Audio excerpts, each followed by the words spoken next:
کبھی نہ کبھی ہم سب کو تنہائی کا احساس ہوتا ہے۔ صرف یورپ میں 3 کروڑ لوگ خود کو تنہائی کا شکار محسوس کرتے ہیں، جبکہ امریکہ میں ہر 5 میں سے 3 لوگ خود کو تنہا سمجھتے ہیں۔ آج جب ہر کوئی صرف موبائل سکرین کو 2 انگلیوں سے چھو کر پوری دنیا کے ساتھ جڑ جاتا ہے، اس کے باوجود تنہائی کا شکار لوگوں میں بے تحاشا اضافہ نظر آتا ہے۔ صرف اکیلا ہونا ہی تنہائی کا باعث نہیں بنتا، بلکہ ایک بندہ دوستوں اور رشتہ داروں کے ہوتے ہوئے بھی تنہائی کے احساس میں مبتلا ہو سکتا ہے۔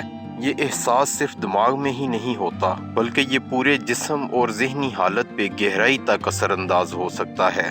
تنہائی کے ہماری صحت اور زندگی پہ گہرے اثرات مرتب ہوتے ہیں۔ تنہائی اثر انداز ہوتی ہے ہمارے دماغ کے ان خلیوں پہ جو خوشی کا احساس پیدا کرنے والے ہارمونز ڈوپامین اور سیروٹونین کو کنٹرول کرتے ہیں، جس سے ہمارے احساسات متاثر ہو جاتے ہیں۔ جانوروں پہ کیے گئے تجربات میں دیکھا گیا کہ تنہا رکھے گئے چوہے کا دماغ اسے رابطے کرنے کی تحریک دیتا ہے۔ ہمارے نیورونز کی ترتیب جو ہمارے جذبات اور نظریات کو طے کرتی ہے، طویل تنہائی سے تبدیل ہونے لگتی ہے۔ تنہائی بالکل بھوک جیسی کیفیت ہے۔ عموماً تنہائی کا احساس دماغ خود پیدا کرتا ہے تاکہ ہم دوسروں کے ساتھ تعلق بنانے کی کوشش کریں، لیکن طویل تنہائی بے چینی، ڈپریشن اور پریشانی کا باعث بنتی ہے۔ تنہائی صرف احساسات پہ ہی اثر انداز نہیں ہوتی، بلکہ سوچنے کا انداز بھی تبدیل کر سکتی ہے۔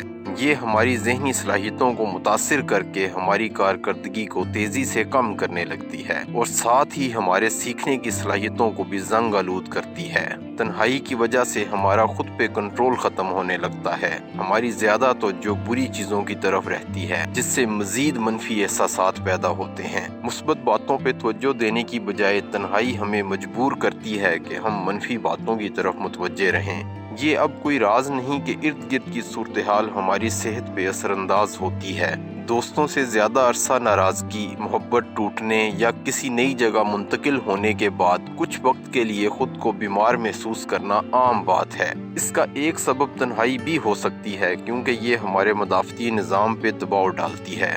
حالیہ تحقیق کے مطابق تنہائی ہم میں لڑو یا بھاگ جاؤ کی مستقل کیفیت بھی پیدا کرتی ہے۔ یہ کیفیت ہمارے مدافعتی نظام پہ منفی اثرات رکھتی ہے۔ ہم ایسا کہہ سکتے ہیں کہ دوسروں کے مقابلے میں تنہائی کا شکار افراد کا مدافعتی نظام کمزور اور سوزش زیادہ ہونے لگتی ہے۔ اس کی ایک وجہ یہ بھی ہے کہ تنہائی ہمارے جینیٹکس کو بھی متاثر کرتی ہے۔ ہمارے مدافعتی خلیے صورتحال کے مطابق مختلف جینز کو آن آف کرتے ہیں۔ تنہائی اس پروسیس میں گڑبڑ کر دیتی ہے۔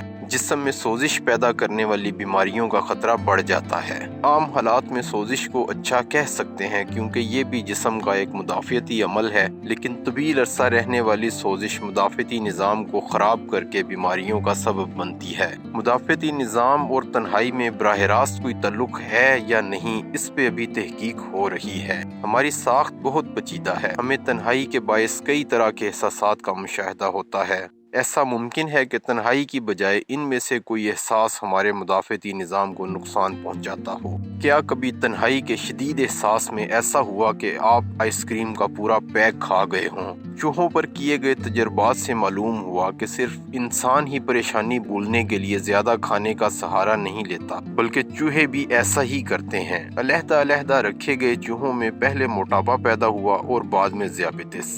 اگر بات کریں کینسر کا علاج کروانے والے مریضوں کی، تو تنہائی کا شکار افراد میں ہلاکت کی شرح زیادہ دیکھی گئی۔ اسی وجہ سے کینسر کے مریضوں کو صحت یاب ہونے کے لیے خاندان کی طرف سے زیادہ دیکھ بھال کی ضرورت ہوتی ہے۔ تنہائی کے دماغ پہ ہونے والے منفی اثرات ڈیمنشیا، الزائمر، ڈپریشن، بے چینی جیسی بیماریوں کا سبب بنتے ہیں۔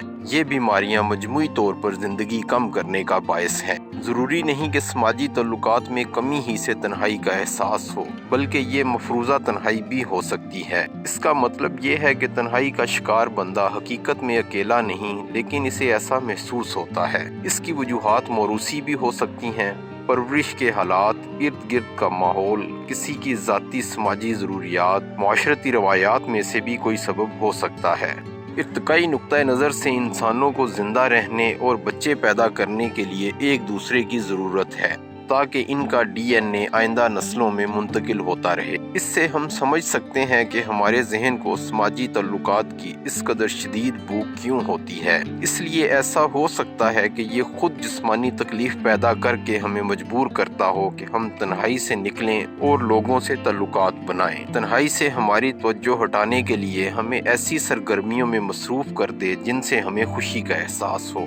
خود کو اپنے پسندیدہ کاموں اور مشاغل میں مصروف رکھیے۔ اچھی چیزوں میں متوجہ رہنے سے ذہن میں منفی خیالات کے لیے جگہ نہیں رہے گی۔